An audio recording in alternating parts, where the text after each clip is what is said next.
চা বাগান নিয়ে মুখ্যমন্ত্রীর সিদ্ধান্তকে কটাক্ষ রাজুর। এ রাজ্যের মুখ্যমন্ত্রী শুধুমাত্র 1 বছরের জন্য রয়েছেন, তাই চা বাগান নিয়ে তিনি কি সিদ্ধান্ত নিলেন সেটি বড় কথা নয়। চা বাগানের জমির মালিক মমতা বন্দ্যোপাধ্যায় নন। এদিন দিল্লি থেকে বাগডোগরা বিমানবন্দর নেমে সাংবাদিকদের মুখোমুখি হয়ে এ কথা জানান দার্জিলিংয়ের সাংসদ রাজু বিষ্টা। দিল্লি নির্বাচনের প্রচারে অংশ নিয়ে এবং সংসদে বাজেট অধিবেশনে যোগ দিয়ে এদিন প্রথম নিজেদের সংসদীয় এলাকায় এলেন দার্জিলিংয়ের সাংসদ রাজু বিষ্টা। বিমানবন্দরে সাংবাদিকদের সামনে তিনি জানান, চা বাগানের জমির 30% বহুজাতিক সংস্থার হাতে। বাণিজ্যিক উদ্দেশ্যে তুলে দেওয়ার কথা তিনি যে ঘোষণা করেছেন তার বিরোধিতা করেন তিনি। জানান, একসময় চা বাগানের জমির মালিক ইংরেজরা ছিলেন, তারা চলে যাওয়ার পর ভারতীয়দের হাতে কেন্দ্র সরকার জমির লিজ দিয়েছে মাত্র। জমির মালিক মমতা বন্দ্যোপাধ্যায় নন যে তিনি ইচ্ছেমতো 30% কিংবা 10% অন্যের হাতে তুলে দেবেন। তিনি জানান, শ্রমিকদের জন্য এ রাজ্যের মুখ্যমন্ত্রী কিছুই করেননি। 30% বলি যদি শ্রমিকেরা হন তাহলে আগামী দিনে পথে নেমে আন্দোলন হবে বলে হুমকি দেন তিনি। জানান, এর জন্য দায়ী থাকবে একমাত্র এ রাজ্যের মুখ্যমন্ত্রী। Bureau report, Uttarbanga today 24। আনন্দ সংবাদ, সুশিক্ষার শুভ সংবাদ জানাচ্ছে প্রসাদগঞ্জ বিদ্যানিকেতন, যেখানে central model academy English medium স্কুলে 2025-26 শিক্ষাবর্ষের নার্সারি থেকে 5ম শ্রেণী পর্যন্ত ভর্তি চলিতেছে। শুধু তাই নয়, দুস্থ ও মেধাবী ছাত্রছাত্রীর জন্য পড়াশোনা সম্পূর্ণ বিনামূল্যে। আমাদের ঠিকানা সুফলগঞ্জ মোলানি পোস্ট অফিসের পাশে। যোগাযোগ নম্বর 7001398712, এছাড়াও 9933673346। उनका कंप्लेन इस पे क्या कहना है? क्या कंप्लेन है? नहीं होना चाहिए। मौका नहीं मिल रहा है।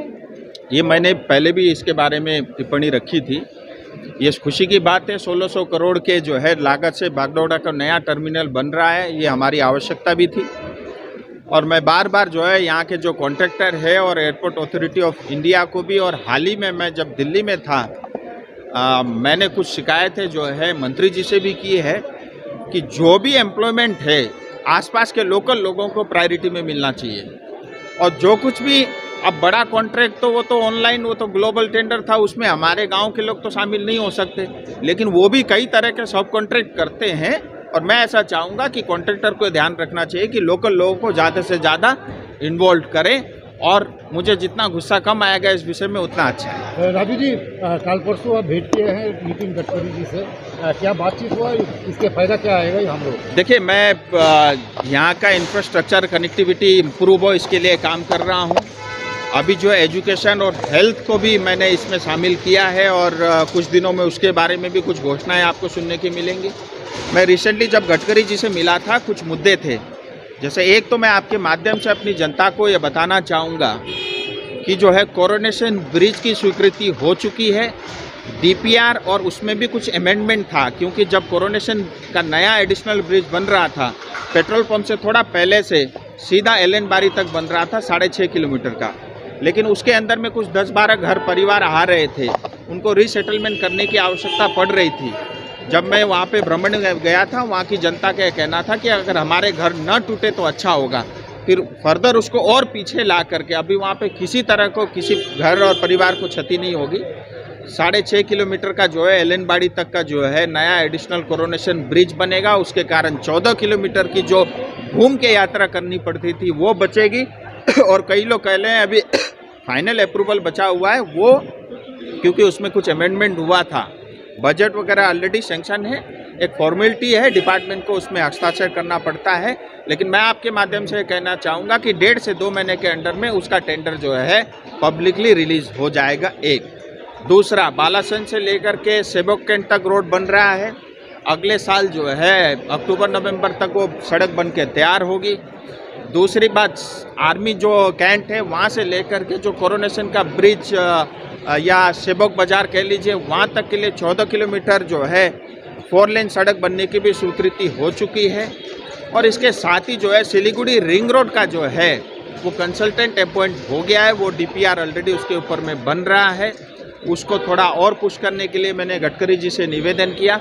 इसके साथ ही NH55, आप देखिए अंग्रेज के समय बना, कितना अलाइनमेंट के साथ जो है NH55 बना हुआ है, लेकिन PWD NH डिपार्टमेंट जो स्टेट के अंदर आता है उनके अंदर में मुझे लगता है टेक्निकल एक्सपर्टाइज नहीं है या वो रख रखाव करने में वो असमर्थ है। तो NH10 की तरह ही मैंने NH55 को, क्योंकि ये हिली एरिया में पड़ता है, और NHIDCL को भी सौंप दिया जाए। ये भी जो है गडकरी जी से मैंने बात की है। और साथ ही क्योंकि दार्जिलिंग जाने के लिए जब से देश आज़ाद हुआ उसके बाद कोई नया अल्टरनेटिव या 1 इंच सड़क भी चौड़ी नहीं हुई है।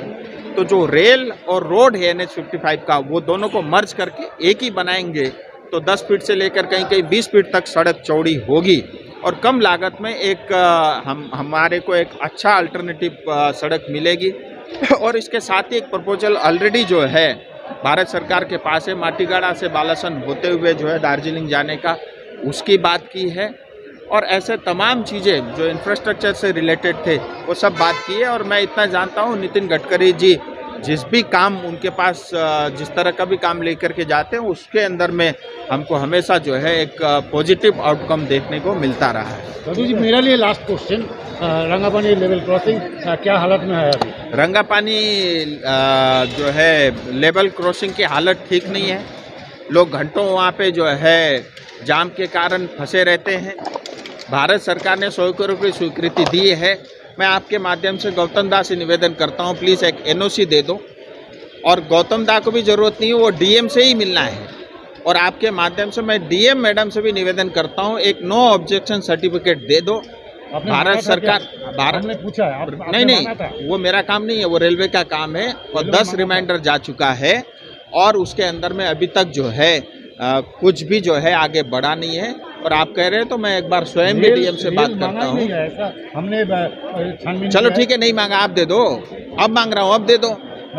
आपकी नीयत देने की नहीं है, लिखित दिया हुआ है, वो मेरे पास जो है उसका मेरे पास प्रूफ भी है और कितना रिमाइंडर गया है और पूरे पश्चिम बंगाल का कहाँ NOC पेंडिंग है वो डाटा भी मेरे पास है। आप अपना पेज पे थोड़ा अपलोड कर दीजिए जो कि आपने बोला। चलिए, धन्यवाद, थैंक यू।